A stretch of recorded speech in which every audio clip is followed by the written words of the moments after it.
Looks like football, baby.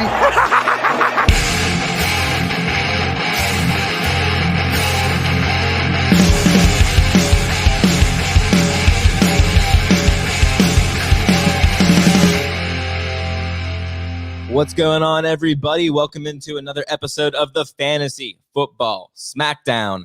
I am your host, Jake Rip. You can find me on Twitter at JakeTakesFF. And of course, joining me as always, folks, you know him, you love him. You can find him on Twitter at KyleMonth8. But he's on this show every single week, all year round. Please give a big round of applause for Mr. Kyle August. Thank you for that kind intro, as always, Jake. Yes, man, they love you. You hear the people out there? That's gotta be the people. That's gotta be legitimate. There's no way we doctored that up, because all we get is just good compliments about my hosting abilities after last week. So I don't hopefully you're getting that mail as well.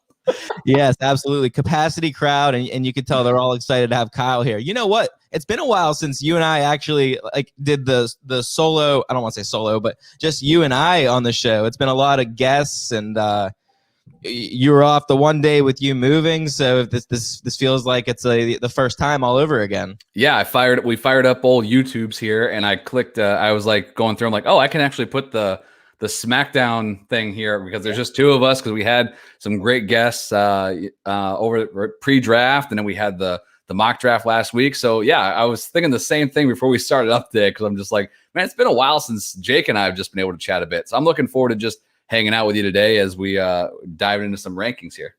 Yeah, and Kyle, you just mentioned it. You can take your fantasy football Smackdown experience to the next level by simply subscribing to the Dynasty Warzone YouTube channel and joining Kyle and myself every single Monday night as we scratch and crawl our way through this offseason, trying to be as prepared as we can be once draft season starts to approach. But that all starts now with the NFL draft in the books. We can officially start doing our real rankings. We had that rankings episode of just before the NFL draft, but now that we have a little bit of context, some landing spots, we can really hone in on the impact that these players are going to be making.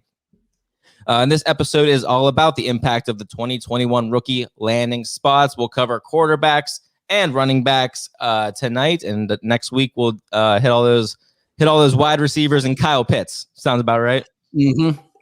You nailed it. I was wondering if you were going to drop it that way. But you know what? I take that back. Maybe there is another tight end of consequence, because I hear Jacksonville is adding a new tight end. No, Jake. Don't do it.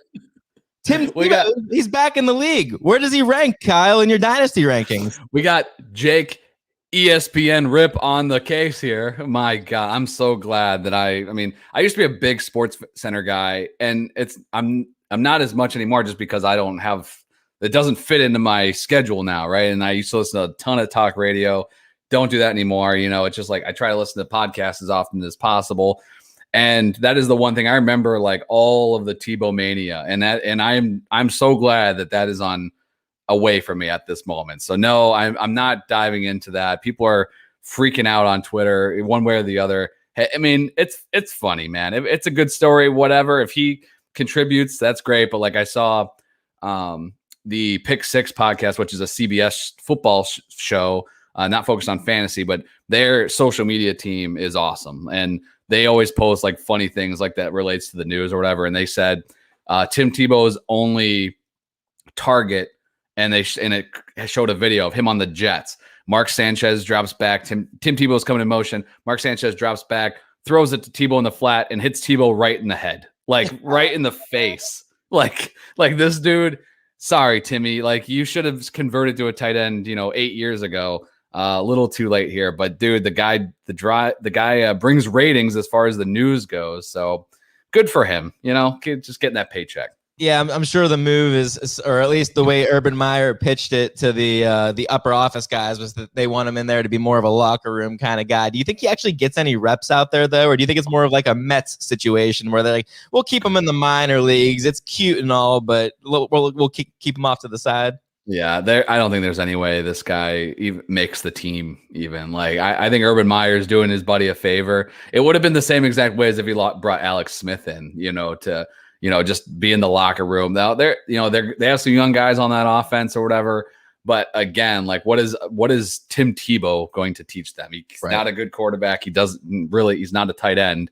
He's hopefully will just offer some experience on, how to be a professional, I guess. And by all accounts, he's a decent dude. So maybe he can share that with his comrades for the time being. But my God, I can't believe you brought up Tim Tebow on the show. Yeah. So I guess that's enough Tim Tebow talk for the day. I was gonna save Tebow for tight ends tomorrow, but maybe we'll just get a double. He might be cut by then, so you better get it in now while it's getting good.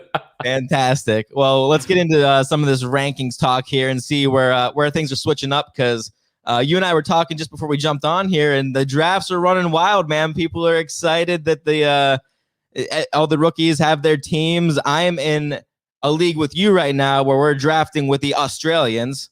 Yes. Got a half a league of Americans and a half a league of Australians. I'm in another league where, and this is wild, but someone approached me on Twitter. I saw this. They're starting an all Jake league. Every single person, I think it's 10-team league, 10 or 12-team league. Everyone's Jake. Everyone's Jake from Fantasy Football Twitter, which is a little different than Jake from State Farm. Not as many khakis, but I mean, it's different, man. It's the first for me, dude. That I did see that tweet. I haven't been on there a whole ton recently, but I did see that you tweeted that out, that you were in this league. And in all honesty, it's funny because I've met other people named Kyle on Fantasy Football Twitterverse, and that is one of the reasons why when I changed my Twitter handle, I didn't want to remove Kyle from my handle, because I want to make sure I could still identify, with all those great Kyles out there in the fantasy industry. So, yeah. But that I thought that was hilarious. So you'll have to keep us updated on how that's going. But if it works out, man, I think that could be really interesting story on how leagues start. That's always fun to hear. That one is a new one for me, but that's pretty awesome. Listen, you said it yourself. There's plenty of Kyles out there who are good at this, or on fantasy Twitter. They're just waiting for you to start the league. So I say you get a move on that. I'm starting too many damn leagues. That's my problem. So we're already starting another reality sports online league. I roped you into it, so trying to fill that one out. But of course, our boy Addison hit me up. He's like, "Oh, I really want to try this. I heard you done it," and I was like, "Yeah." He's like, "All right. Just let me know when it starts." I'm like, what the hell, dude? Like, aren't you going to commission it? I tried spinning hey man, I'll help you out. I don't want to commission any more leagues. And here I am, the commissioner. So yes, it's all fun, man. And this time of year is a ton of fun. And if I would just say one thing to you guys out there, I know it gets so tough not to get caught up in all this rookie hype and wanting to draft these players. And as someone that usually uses these draft picks as currency rather than actually being the one to press the button, it stinks when you don't have anyone you don't have any picks. But man, I've had some offers where I'm just I know I could draft this guy, and it would be really great and satisfying to click the draft button on him. But you got to look at this sometimes, man. And when you get an offer, you really got to consider it and try to take the feelings out of it. I got an offer today. It was a 201 in a 10-team league. So, I mean, it's still 11 overall, really solid. I got offered a second next year and a first for that pick. And I was like, man, why is this so hard? This should be a slam dunk. Take this. And as soon as I hit accept, just the relief was okay, yeah, that was the right pick, the right way to go. But you can't underestimate the feeling, that you have this time of year with all these rookie picks in this draft. And the minute you leave the draft, dude, all these values are going to change. It's just craziness right now. So just don't get too caught up in it, but enjoy the ride because it's a good time of year.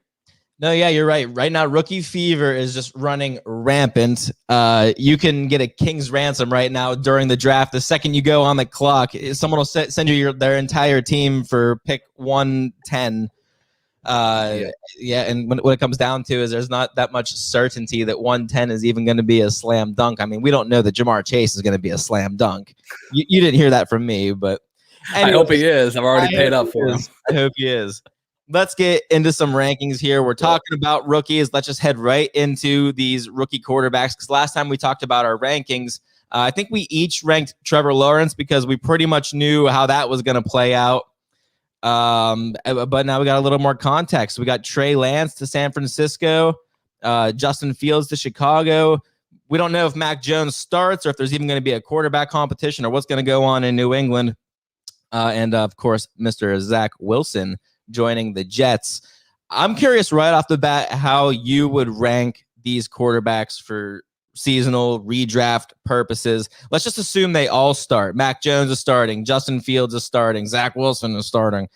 What order would you take these guys? And is Trevor Lawrence a slam dunk? Because I'm just not sure he is on this list. Yeah, and I touched on this a little bit. So I was on the rookie rundown last night with Memphis and a few of the other guys from the Warzone Network. That was a lot of fun. Superflex 3-round rookie mock draft. So if you missed that show on Monday and you're not subscribed for whatever reason, the Warzone, you got to check that one out. It was a good time. But I mentioned like in Superflex, I think Lawrence, whether it's Dynasty and then heading into 2020, like in Superflex, I think Lawrence is the right call because for sure he's starting right away. His weapons are solid. They drafted ETN in the first round to add to Chark and LaVisca. And they brought in Marvin Jones as a veteran presence, there. So I like how it sets up for Lawrence out of the gate. In a 1 QB dynasty league, I made the argument that Fields or Lance could be that pick because I think their upside is huge, right? Like I think Lawrence, he could be the next Andrew Luck and all that. But I think when you look at Fields or Lance, like could their ceiling be even higher? Their floor might be lower, but could their ceiling be higher in those types of leagues? So when a 1 QB league, especially, like it's worth taking that risk. I think, I was staring down that decision in a league and I ended up trading out, but like I was going to lean trade Lance in a dynasty, rookie draft just because over Lawrence, because I thought I had more upside. For redraft 2020 though, I think when you look at Fields, Lance, Wilson's going to start right away. I think that's pretty clear. For the Jets, but I would still keep Lawrence at the top. I think his weapons are really solid. I think he's the unquestioned starter right now. So I bumped him up in my rankings. I had him at 21. And it wasn't because I didn't know the landing spot and it's not like they added a ton. Like ETN was a great add, I think, but it was just, I bumped him over some guys that I think are not going to throw the ball as much, like Ryan Tannehill, Kirk Cousins. And in combination with that, like especially Ryan Tannehill, he was the guy that we talked about this offseason already. They didn't add anything. Like they didn't give him any help. So like that was an easy jump for me to just like, all right, I think I'd take Lawrence. I think he could throw the ball 600 times, versus Tannehill's going to throw the ball 450 times, right? Like I'm going to go that route. So I would go Lawrence 1 of the rookies. And then I would lean Fields at 2 just because I think he has a little clearer path to playing time there with Andy Dalton coming in as a new free agent ad. So I went Lawrence, Fields 1, 2. Which way would you go? So I'm not 1,000% sold right now on Trevor Lawrence over Trey Lance because I think that there's a really good chance that Lance might just be the next great rushing quarterback in this league, and San Francisco has him set up right now. Just it's such a good spot to succeed. But I do have Trevor Lawrence just barely ahead of him for now. He's still my guy if we're talking redraft. I like him around like the QB 16 area. Where'd you say you had him ranked? I have him at 15, okay. So we're pretty close. So. I mean, it's definitely outside that range where, you're going to have everybody in your team, everybody's league is going to have 1 or 2 guys like, reach on their backup a little bit. So Lawrence is going to be somebody that based off our rankings, I think could be available towards the back end and of your draft. And if you don't like, if you took a little bit of a risk with like Daniel Jones or Jalen Hurts, which Jake and I both had ranked inside our top 12, back in April when we looked at these rankings, I think Lawrence is a fine guy to kind of pair with those of like a pretty safe floor, from a fantasy perspective. So that's why I ended up with him at 15. Yeah, and I like the floor, but I mean, ultimately what I'm shooting for with Trevor Lawrence is I'm hoping he is the next greatest quarterback in the league. I'm hoping he's Andrew Luck 2.0. Mm-hmm. And that's why I kind of like him in that area. Like right after I got Tom Brady and Matt Ryan and Joe Burrow all right before Trevor Lawrence. But after that, like you said, I think you have him above Kirk Cousins and Ben Roethlisberger. It's like now we're getting into those names that aren't as exciting. You kind of know, like I hate to say they have a ceiling, but they kind of do. Mm-hmm. So I'd rather shoot for the upside than a guy like Lawrence. As opposed to Kirk Cousins, who's pretty much the definition of average. You flip the average in the dictionary, and there's Kirk Cousins' team photo sitting right there, captioned. You like that after me. So I miss those days with that Kirk Cousins. I feel like he doesn't have that kind of swagger anymore. I don't know why. And the dude just had a great season, actually. Like, but you mentioned like average, like that is my line. And whenever I'm doing my rankings, I'm like, if they're below Kirk Cousins, I'm definitely not drafting them in 1 QB leagues. Like they will be, because even if I did, they're going to be right back on the wire, later on. So when you're looking for a bye week replacement, like the teams that drafted those guys like Baker Mayfield or even Ben Roethlisberger or whatever, like those guys will be back on the wire, by the time you need a QB replacement. I said I do have Trey Lance right after Trevor Lawrence. I have Lawrence right now as my QB 16, and then Trey Lance as QB 18. He slots in for me, and these numbers aren't like concrete or anything yet. I'm still gonna move him around plenty, as I'm sure you will. Mhm. But he slots in somewhere between like Ryan Tannehill and Baker Mayfield for me. Sort of that spot where like I said before, you're not really enthusiastic anymore about any of these quarterbacks: Carson Wentz, Sam Darnold, Cam Newton, Derek Carr. I'd rather just swing for the fences with Trey Lance, who, if he hits, could end up being one of the best dual threat quarterbacks in the league, or at least for fantasy purposes. Going into an offense loaded with playmakers, I think it's going to be very, very tough for defenses to stop this Kyle Shanahan offense. Now, with the addition of a dual threat quarterback, I think that's going to cause all sorts of problems for defenses. But I mean, Trey Lance, he's a little bit of a wild card. He doesn't have a whole lot of I don't know, I guess a whole lot of tape to go off of. Really, he's got a wide range of outcomes. He can finish anywhere from QB4 to QB30, and I wouldn't be shocked either way. I like that. I like where you have him there. I mean, like if you're looking in a super flex league, whether it's Fields or Lance, I have him ranked right.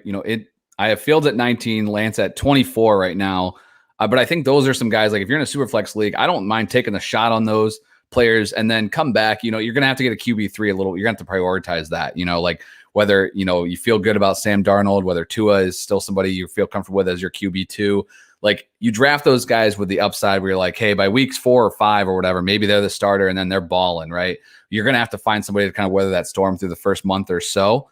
I think like if you're taking Kirk Cousins or Ben Roethlisberger, like when you draft that third QB, you're just like, okay, I want to play this guy twice a year, right? Like on the bye weeks, and that's it. But when you go the route of taking one of these high upside rookie quarterbacks for 2020 redraft purposes, like you kind of have to prioritize that QB3 in super flex leagues. But I totally get what you're saying there. Like the weapons for Lance are great. And if I knew that both Fields and Lance were the starter by week 4, I think that would be the way I would go as well, just because I think that San Francisco is freaking loaded and they have Kyle Shanahan.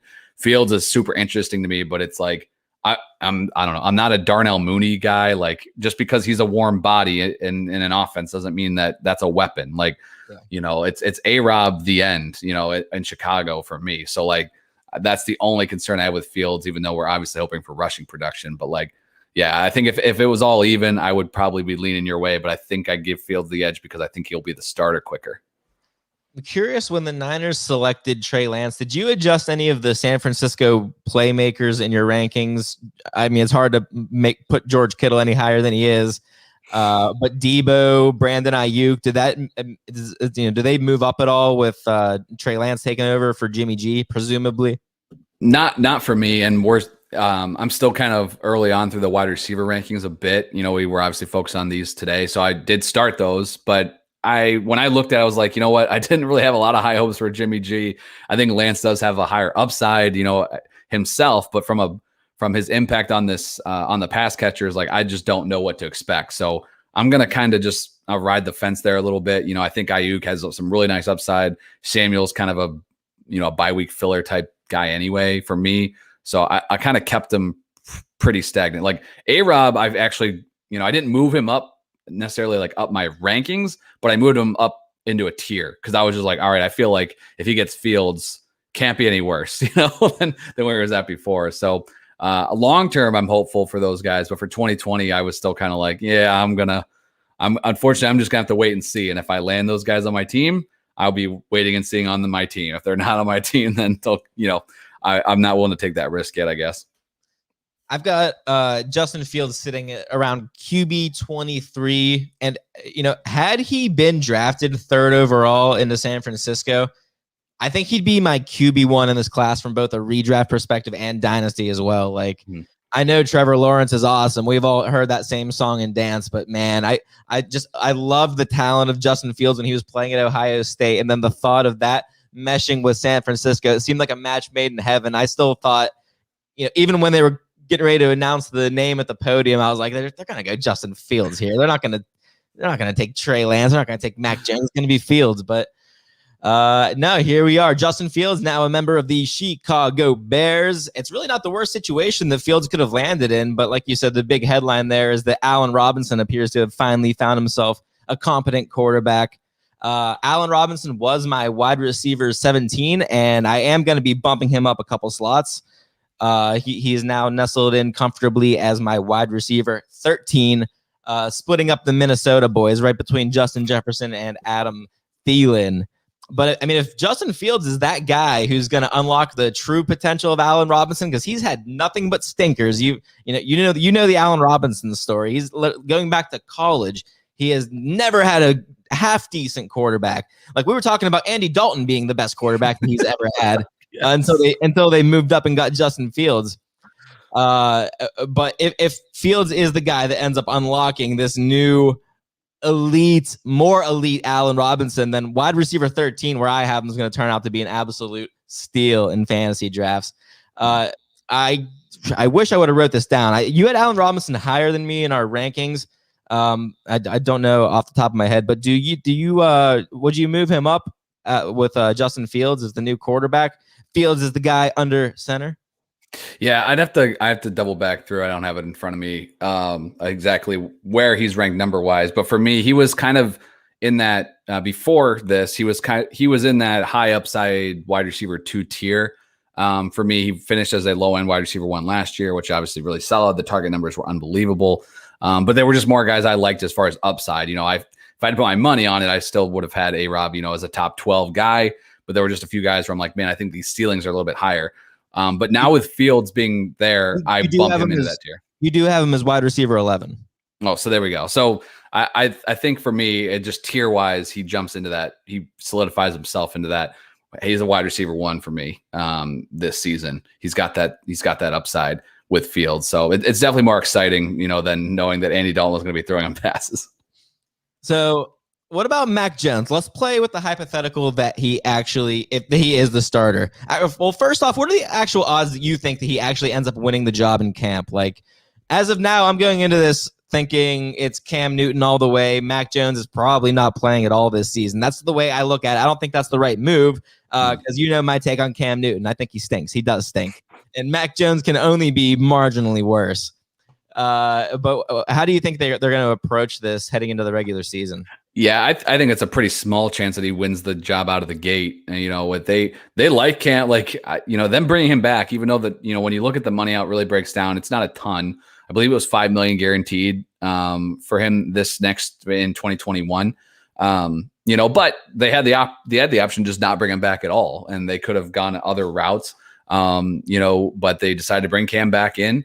So I do think he's going to get the first crack at it again. And I think ideally for them, they'd be able to roll with Cam this year and sit kind of redshirt Mac Jones, like you mentioned.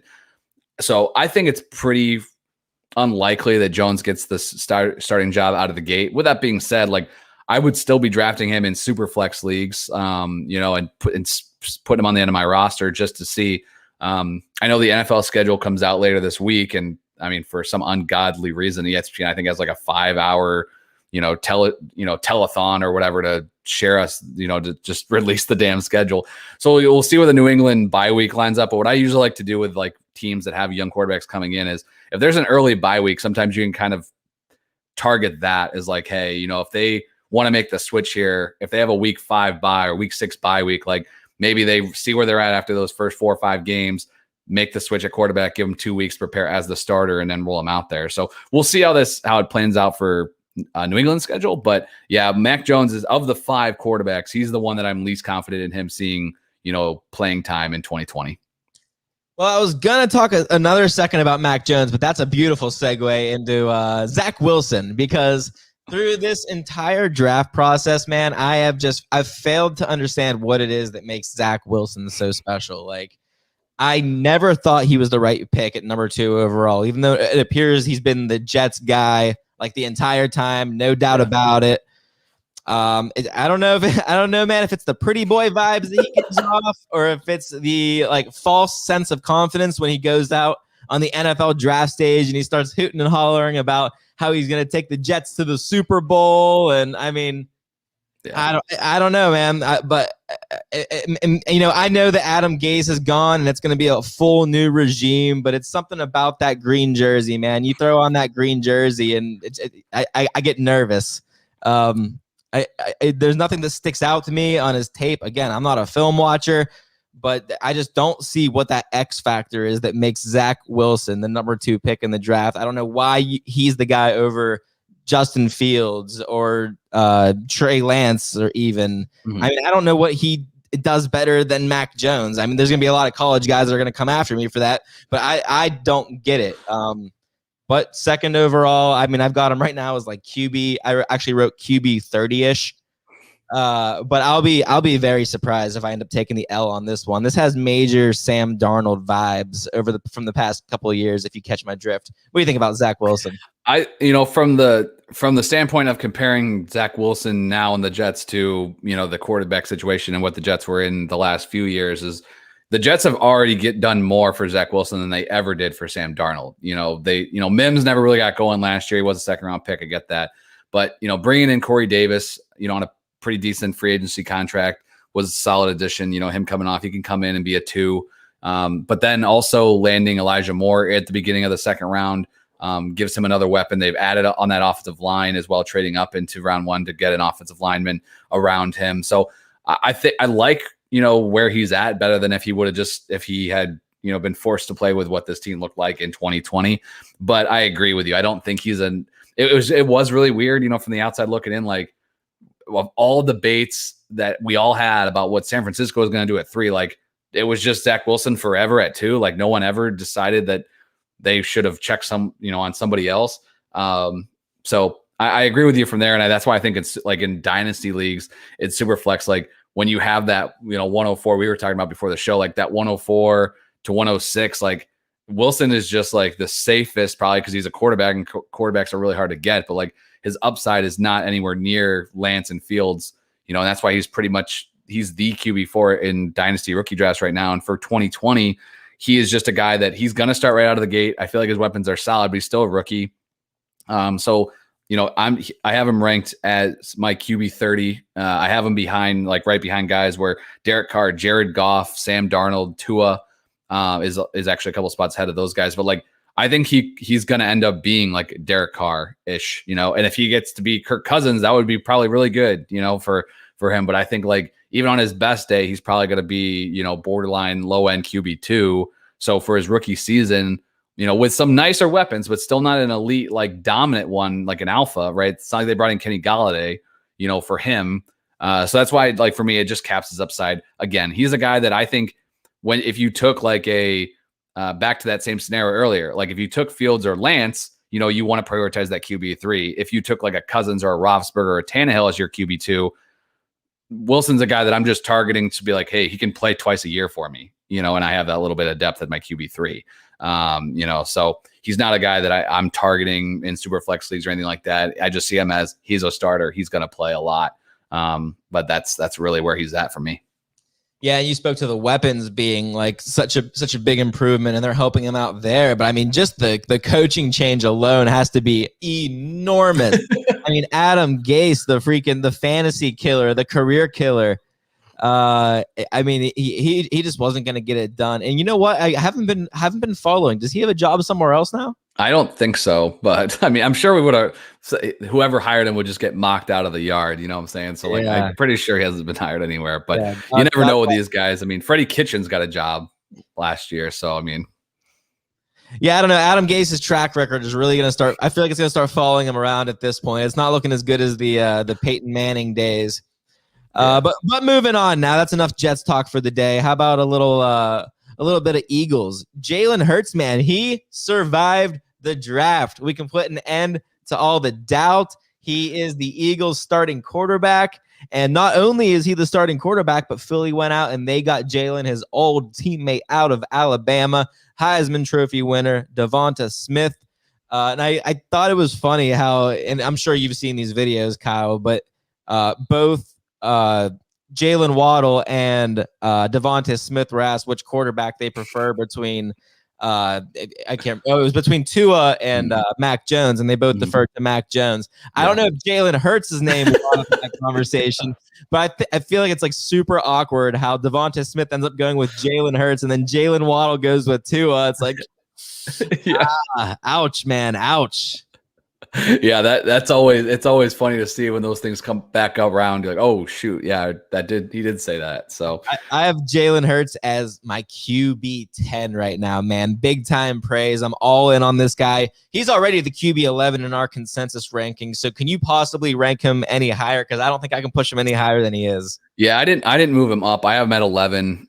So I like, but he has a wide range of outcomes still. Like, I'm not sold on him yet, but I feel like he's worth taking as the QB 11 off the board, because if he fails in a 1 QB league, like, you can fall back and go get yourself Ryan Tannehill or Kirk Cousins or Tom Brady or these guys we're talking about, Trevor Lawrence, whatever. Like, you can definitely find in a 2 QB league. In all honesty, like, my ranking may adjust a little bit. Like, I have him one spot above Matthew Stafford. Like, if I'm in a super flex league, I might just go Matthew Stafford just so that future me doesn't have to deal with the fallout of Jalen Hurts sucks, But in a 1 QB league, who cares? That's not your problem. Just see how it plays out. He's obviously got the rushing ability, which is why we have him ranked above some of the bigger names. And the fact that he has an added weapon, that's, you got to love that, a top 10 pick overall in the NFL draft, familiarity there, and coming off a hell of a season. So I love the fact that they got Smith for him, adds to the, to his weaponry.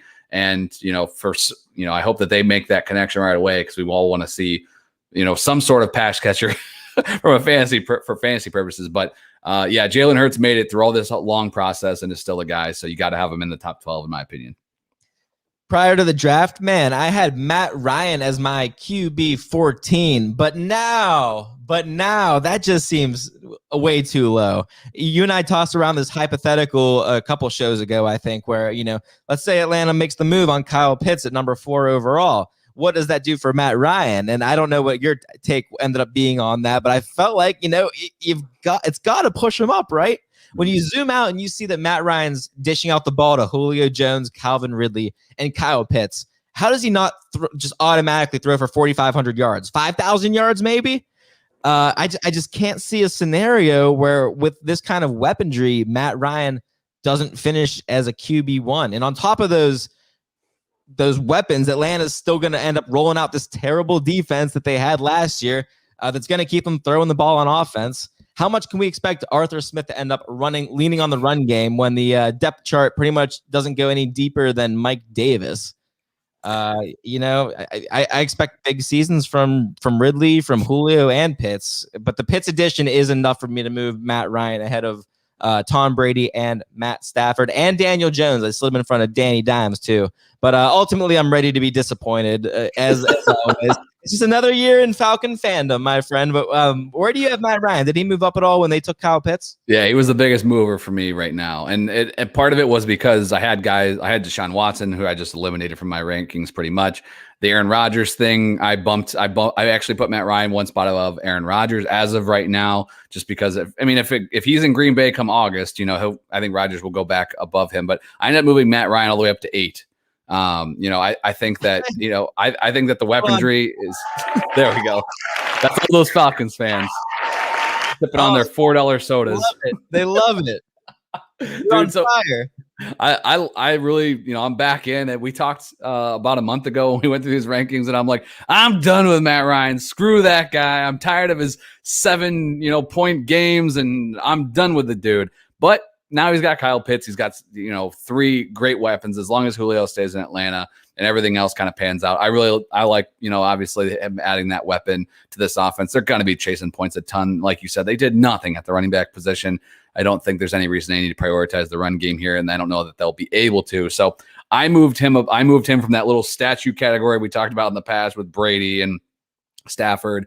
I moved him even above the 2 kind of rushing cheat code quarterbacks with Hurts and Jones. So I moved him at 8 overall. I think he's in for a really, really solid season. So, once you kind of get past, for me, that top 7, it's kind of like, hey, I'll take whoever guy is kind of last. But, if all else is even and I'm sitting there around 13 and they're all sitting there, like Matt Ryan for me is a guy, it's like, hey, let's see if this hits, if all this weapons turn into fantasy goodness again, where, what we've seen from him, we just saw inconsistency last year.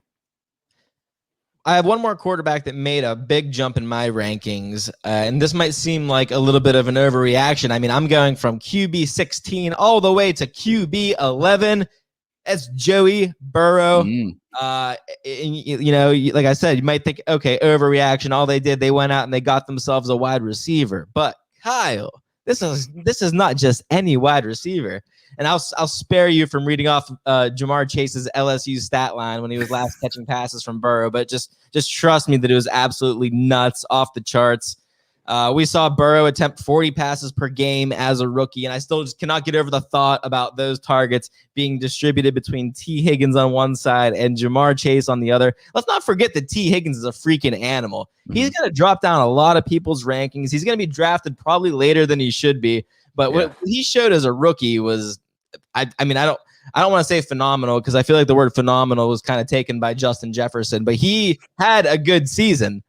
But I'm on the Jamar Chase train. You and I talked about that before, and I think this just does nothing but amazing things for Joe Burrow, especially so long as that defense is going to suck like we know it's going to suck. They're going to be playing from behind, and Burrow passing to Higgins and to Jamar Chase. I freaking love it. Where do you have Burrow in your rankings right now? And did he move when they took Jamar Chase? He moved up a couple spots for me. He moved to 13. I still have him behind Matthew Stafford.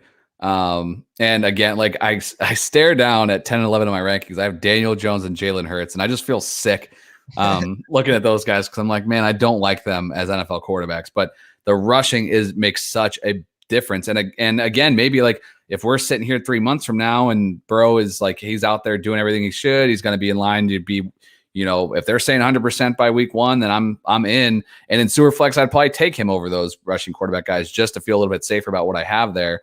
But yeah, you got to love the fact. I mean, and I love Tyler Boyd. So like I was a little bit not sad to see Chase go there, because I think he's going to be in an offense going to have to throw the ball a ton, and he's with his, the story of being with Burrow again is awesome. But when you look at Burrow though, those 3 wide receivers, I mean, that's right up there with any team in the NFL. So, it's you said it. He was throwing the ball more than anybody in the NFL last season before he got injured. That's going to happen again, because this team is not going to be good, but the offense hopefully should click a little bit more. So I think Burrow is definitely an interesting guy that, again, you just take as your QB1 in 1 QB leagues. I have him at 13 overall. And if he fails, you can find a warm body somewhere else. Right. So, but getting Chase, the added weapon, that does it for me, man. He went up a couple spots for me. Before we jump into running backs, I think it's worth mentioning that Baltimore went out and they added a couple solid pass catchers in Rashad Bateman and Tylan Wallace. Lamar Jackson's already quarterback 5 in my rankings, so not a ton of room for improvement there. But does the addition of those new receiving threats elevate Lamar Jackson in your rankings at all? You currently have him as QB7. Yeah, he didn't move up for me. I don't think I updated the other sheet, so I have at 6 technically, but that was because Watson got yanked out of there. I think that, it's great. I love the fact that they get another weapon, but you're drafting Lamar for his rushing ability. And if a little bit more passing comes back and he can get you closer to 30 touchdowns, then that's, then he's definitely going to be a top end, top 6 elite quarterback again. But for me, I just don't have enough yet to put him over Russell, who always gets 30 touchdowns every freaking year, and his weapons are solid as well. And he gets you the rushing. So, not Lamar rushing, but he gets you 500 rushing yards. So for me, yeah, I added that here. Like I put, hey, Bateman, great add. Wallace is another solid addition as well. But I didn't move him up, but I feel a little bit more confident in him than maybe I did, 3 weeks ago. Anyone I missed in quarterbacks that you wanted to talk about before we switch over? No, the only one I think I might have alluded to it, but the guy that I was a little bit disappointed with, and as much as I love Josh Reynolds, I would have loved some weapons for Ryan Tannehill, but they didn't do anything to help him out. So we talked about, a month or two ago, like our blacklisted players, and Tannehill was on that list for maybe even both of us. We kind of both crapped on him for a good 10 minutes. The guy lost his offensive coordinator, lost a lot of weapons. There's a ton of questions for me around Ryan Tannehill, and a guy that's finished top 10, in points per game the last 2 seasons, being the starter for part of the 2019 season. I have him ranked at 16. I'm not overly excited about where Tannehill's at. I think he can give you QB2 season, super flex value is there, but he's just a guy that I was like, man, like Lawrence, Burrow, Ryan was close to him. Like those guys are all clearly ahead of him now. Like I feel like Tannehill he's reached Kirk Cousins status as far as mediocrity. All right, going into the running back position. Let's just go right into it, man. Talk about Najee Harris. And I'm going to tell you, I gave him a big boy ranking. You ready for this one? Let's see it. Let's hear it. Let's go. Seasonal leagues, Najee Harris is RB12. What do you think? 12. Woo! Yeah, Man. yes, sir. Listen, we know how Mike Tomlin likes his backfields. He's going to feature one guy, and that one guy is not going to be Anthony McFarland. And assuming he ends up being the Steelers every down back in 2021, I could care less about this poor offensive line play narrative. I mean, I guess it's not really a narrative. It's more so fact. But at the end of the day, if you're getting all of the work, you're going to be a fantasy relevant running back or better on volume alone. See Joe Mixon, see James Robinson as a better example. But my personal rankings currently go Austin Eckler at RB9, followed by Nick Chubb, Joe Mixon, and then Najee Harris at RB12. And I have a feeling that's going to end up being too low of a ranking. I mean, I'm telling you, once the hype train really starts to take off here, I think we're going to end up getting to the point where we have this conversation where and I think it's going to be a very real conversation where we are discussing. Are we taking Alvin Kamara, or are we taking Najee Harris? Oh man, I love the commitment to putting him up that early, and I think the hype train is going to get rolling because they don't have anybody else there. I mean, they got Kalen Ballage as a free agent addition, but I think we'll let that one slide. Yeah, I mean, and the fact of I heard a lot of people talking about Harris as a pass catcher is excellent, right? There were a few guys. That as I'm listening through all of my rotation of all these, NFL draft nicks, talking about this running back class, and there was more than one person that was praising the pass catching abilities of Najee Harris over Travis Etienne. So I think Harris is a do-it-all back. He can do it all. You mentioned that the Pittsburgh Steelers like to lean that way anyway. It was the absolute perfect landing spot for him. I literally sit there and I debate between him and the 2020 rookie RBs. Like, that is just a struggle for me. And right now I have Harris ranked as RB 17. I have him right behind 14, 15, 16, 17 for me is CEH, Akers, Dobbins, and then Harris at 17. I really do think that Harris he could be a league winner for you if you get him at that value, but I do think it's more than likely that he's going to be a second round pick in your redraft leagues. He's a guy that has a ton of upside. And like I said, the landing spot was absolutely perfect dream scenario. So I like where you have him ranked. I just don't know if I like him better than those rookies from last year just quite yet. But you got me thinking now. I don't know, man. It's tough because let me see. After Najee, I have Antonio Gibson. I have DeAndre Swift. And I think for me, it just comes down to the inevitability that Najee is going to have this monster workload. Whereas I feel like we're not as sure how things shake out in Detroit with the new coaching staff coming in. They have Jamal Williams, who's touted as a great pass catcher, great pass blocker. Even with Gibson, I mean, do we know exactly how his carries are going to be distributed in 2021? And you know what? And you're right, though, when you say about Najee with not being a value, he's not going to be a value at all in drafts. In fact, that's what I'm saying with RB12 might end up being low. I mean, especially I'm from Pittsburgh, so around here he's going to be going as you ain't getting him. No, I'm not getting him around here. He's going to end up going as RB5. But all it's going to take is once training camp starts getting underway, there's going to be a few videos out there of Najee Harris catching passes in the end zone or catching passes down the sideline, doing work in the slot, and then that's when the hype machine's really going to take off. Because then you have the allure of the bell cow who also catches passes. That's when we're gonna start having that conversation. And, okay, do I want to take Kamara here or do I want to take Najee Harris? Right now, it sounds funny. It sounds funny right now on what is today, May 10th. But yeah. I'm telling you, that's going to be a real conversation come draft season. And especially if the Taysom Hill thing keeps staying alive. I don't think you're far off at all. And don't forget too, like. Not only is this a great situation for Harris to walk into, he has more draft capital than every single running back from last year. Only CEH was a first rounder, the final pick of that first round. Everybody else was mainly round 2. I believe they were all round 2, except for Gibson, maybe round 3. Regardless, doesn't matter. Harris, was picked at the 24th pick overall. That's a big commitment. That's a guy that's walking into a fantastic situation. that's the situation where fantasy owners were, obviously we're hoping that he would land as the rumors were swirling, and it happened. So yeah, I think he's a guy that's, if you want him, you better pay up, and he might take your first pick if you're on the back end of that first round even. So Travis Etienne, I was not as bullish on for just for seasonal purposes. I have him as RB26. I would have loved to see this guy in a Falcons jersey, man, but fate just would not have it.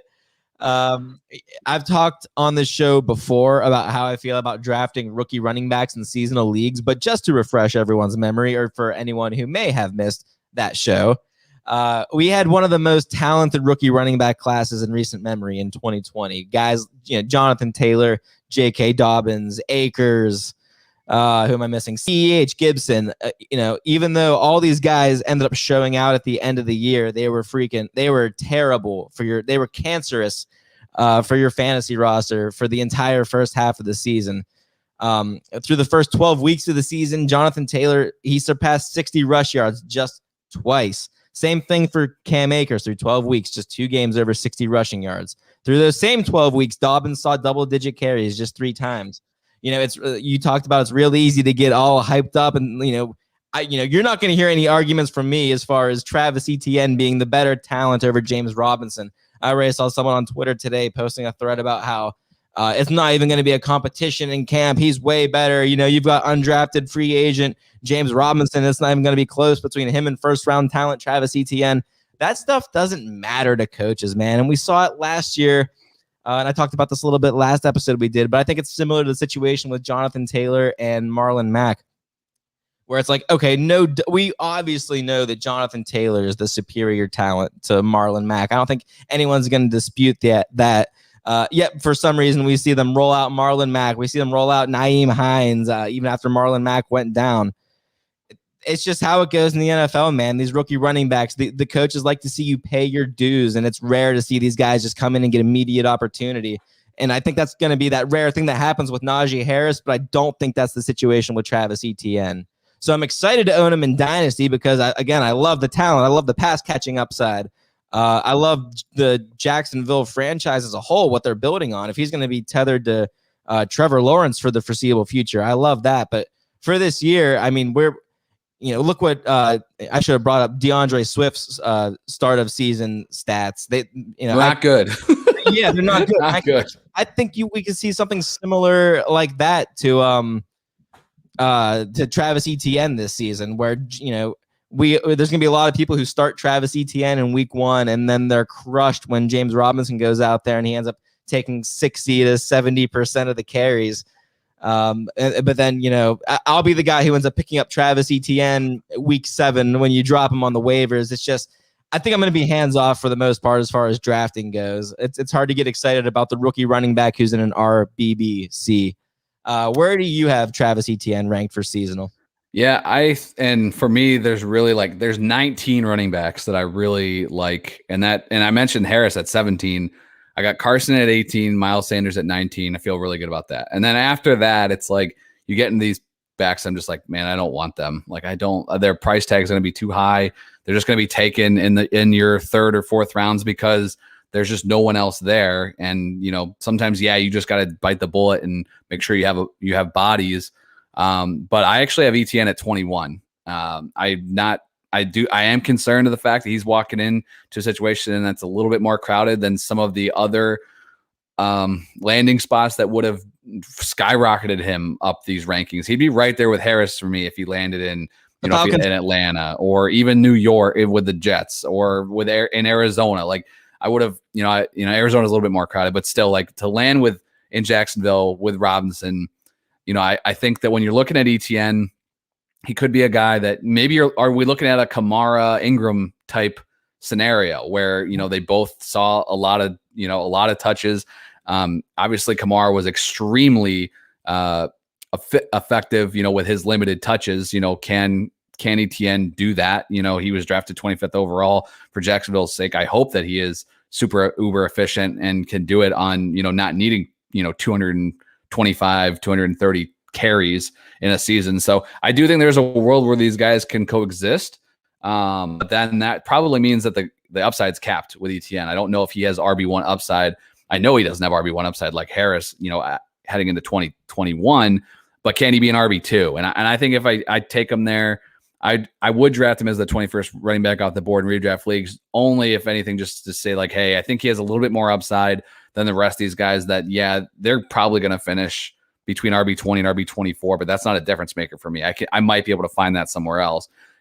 ETN might carry just a little bit more upside, and that I feel like I can cash in on. So I don't, I didn't love the landing spot. It was disappointing for me just because there were so many other great ones available.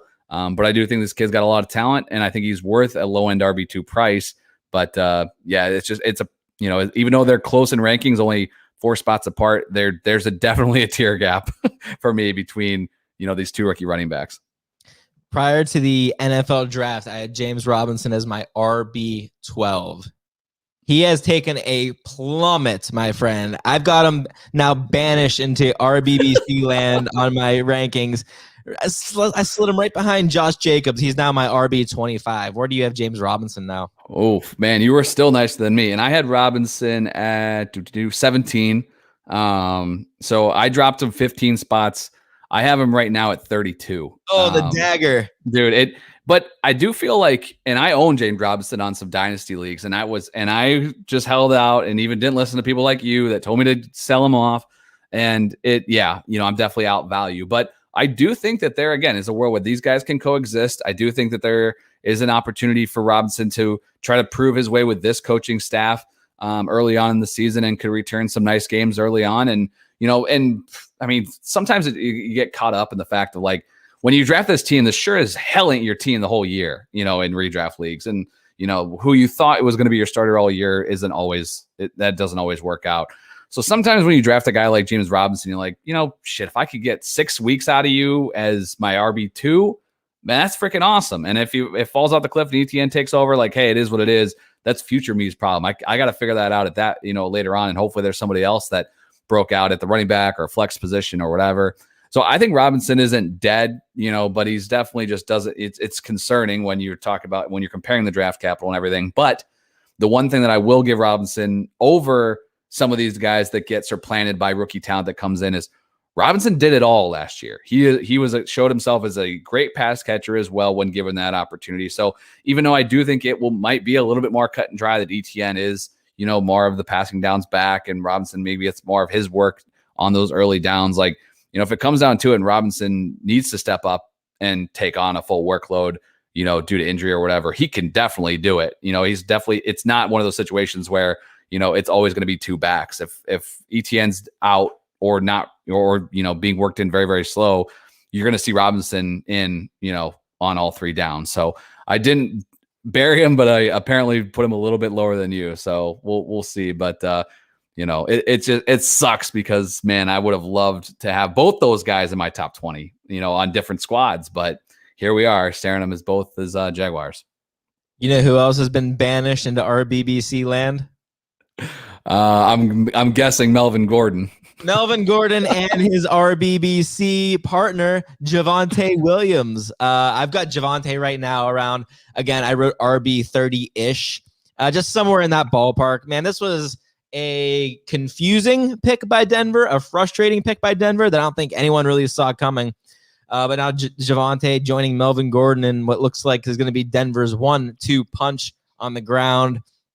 I mean, it's hard to get excited about this one. Again, like with ETN, it seemed like there were so many better landing spots we could have actually seen what Javonte had to offer for us. But, for what it's worth, Melvin Gordon, and you hate to go down this road, but Melvin Gordon does have, quite the extensive injury history. So there's a very real scenario, I guess, where Melvin Gordon does go down early in the season, and then Javonte takes over as presumably the every down back in an offense that really shouldn't suck. I mean, we don't know who the quarterback is, but they shouldn't suck. So hypothetical here for you. Let's say, and knock on wood, I'm rooting for you, Melvin Gordon, to have a nice, productive, and healthy season. But let's say Melvin Gordon tears his ACL. Damn, holy shit, killing him off already. In training camp, he tears his ACL. Are you still taking Najee over Javonte Williams? I would, but Williams would undoubtedly be in my top 20 then. I liked and I'm sure we'll talk about where we ended up ranking, where you have Melvin too. I don't know if I caught it there, but like I had Melvin pre-draft as my running back 22. I loved his outlook. Oh, he was gonna be a steal. Oh, he was gonna be on every freaking one of my teams because no one likes Melvin Gordon, and all this did was just feed into the hype train or anti-hype train, I guess, of Twitter's verse and just hating Melvin Gordon. So yeah, if there was one guy, I would, they would be a low end RB2 for me with a little bit of upside there to be maybe a high end RB2. But with them both there now, it's just tough. But I think Memphis has mentioned it on many shows already, and you alluded to it. And when you were taking a look back at just a moment ago at all those running backs from last year, like a lot of these guys all came on in the second half of the season. You look back, another year when Miles Sanders was the league winner down the stretch. I think Williams could be that guy. So he's a guy that I want to try to get, depending. I haven't done any mock drafts for redraft leagues yet. You were getting Melvin in redraft leagues, before the NFL draft in round 5, and I was loving that. If you could get Williams in round 7 or 8, it may seem a little bit rich, but that's a guy that I wouldn't mind stashing on my team, just seeing how it pans out. If he works his way into a nice timeshare, you got to flex. And if, he gets the opportunity down the stretch, I do think that he is a guy that could be a game changer for you. But again, crowded, and it just sucks because there's so many other opportunities I would have liked these guys to fall into. Yeah, the Falcons did not get Javonte Williams. They did not get Travis Etienne, but they are going to have a running back this year. And that running back, ladies and gentlemen, you remember good old Mike Davis. Let's chat about this guy for a minute. I'll just tell you right now, I've got him as my RB15. Oh, RB15. RB15, Kyle, feels a little conservative, even given the opportunity that presents itself right now for Mike Davis, who, again, somehow, some way ended up surviving that NFL draft. But I feel like it was just not too long ago. Just last season, we saw Mike Davis take over for Christian McCaffrey as the team's number 1 running back, and he delivered. RB6 from weeks 3 through 14. That's not a little sample size right there. Most of the season. I'm not going to sit here and pound the table for Mike Davis as a talent, but if he's going to be the guy getting the ball on the goal line that I anticipate Atlanta frequently frequenting in 2021, then I want that guy on my fantasy team. A buddy of mine was actually giving me shit about Mike Davis the other day, and he referenced Todd Gurley as the example of why the Atlanta backfield isn't this coveted backfield. It isn't so special of a landing spot. So number 1, Todd Gurley is the definition of washed at this point in his career. I don't think anyone would dispute that. But number 2, regardless of being washed, Gurley was still the RB6 from weeks 1 through 9 before Atlanta shut him down. Mm-hmm. Was that 100% due to scoring touchdowns? Absolutely. He had 9 rushing touchdowns in 9 games. But that's the kind of opportunity that I'm talking about. That's the kind of opportunity that awaits Mike Davis on this, I'll just say, juggernaut offense. We joked about my Mike Davis ranking a few weeks ago, and we did our initial rankings before the draft. I threw him in there as RB16, and it was like, ha, ha, ha, Jake, you wish one day RB16. But here we are now where he's the starting running back in this Atlanta offense. And I ask you, Kyle, how is he not a top 15 running back?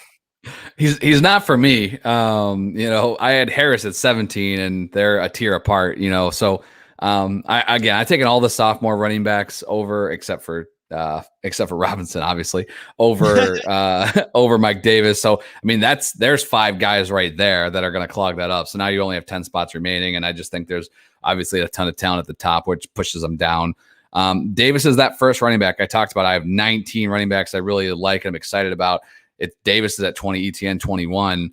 And then you get in the boring town for me with David Montgomery and Josh Jacobs. But I think Davis is a guy that, he's going to be the starter. There was a report today that, floated around Twitter like, oh, it's open competition. Like, no shit. That's what they got to say about every freaking job, and I don't care. They did not draft anybody of significance in this year's draft. They got a bunch of UDFAs. Okay, that's great. And then if I see one more freaking headline that says who's this year's, James Robinson, there is no this year's James Robinson. That doesn't always happen every single year. We're not guaranteed a UDFA coming in and taken over the fantasy world. I think that Davis is going to be completely fine as and entrenched as the starter for the Atlanta Falcons. Unless they make some big drastic trade, there's nobody else on the market right now that's going to supplant him, and they don't need to. Running back, you should not be committing resources to your running backs. I would have liked them to do that. I would have, but from an NFL perspective, they're doing the right thing. That's not going to be a difference maker position on any squad. But I think for fantasy purposes, I have him as RB20.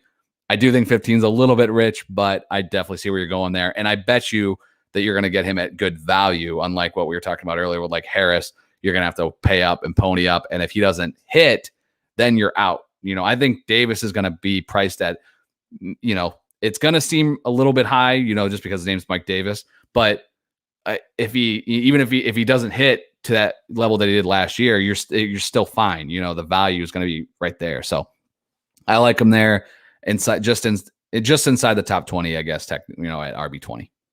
All right, Kyle, we are at an hour and we've got about 1, 2, 3, 4 more guys that I wanted to touch on. So let's just do some rapid fire right now here. Yeah. Real quick, Miles Sanders. The Eagles added both Kenny Gainwell in the draft and Kerryon Johnson off of waivers this past week. Do these moves affect your ranking of Miles Sanders at all? Because I've never fully been a Miles Sanders guy. I've never really been on that bandwagon, but this just gives me that much more pause. And maybe it's Kenny Gainwell more so than Kerryon Johnson. He was a guy I liked a lot in this draft. But what do you think about these weird running back moves that they're making in Philly?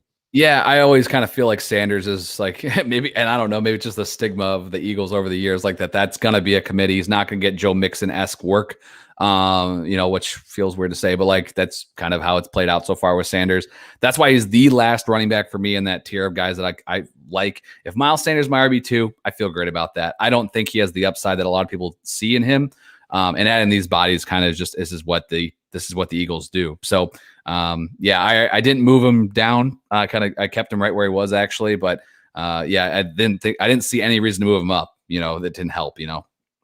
The Niners took Trey Sermon in the 3rd round, I believe is the 4th running back off the board. Sounds right to me. Yeah. Sermon, he piques my interest in Dynasty. I'm just not sure right now how I feel about him in the seasonal leagues. We know that Kyle Shanahan likes to rotate his running backs more recently to the effect of some sort of 3-headed monster.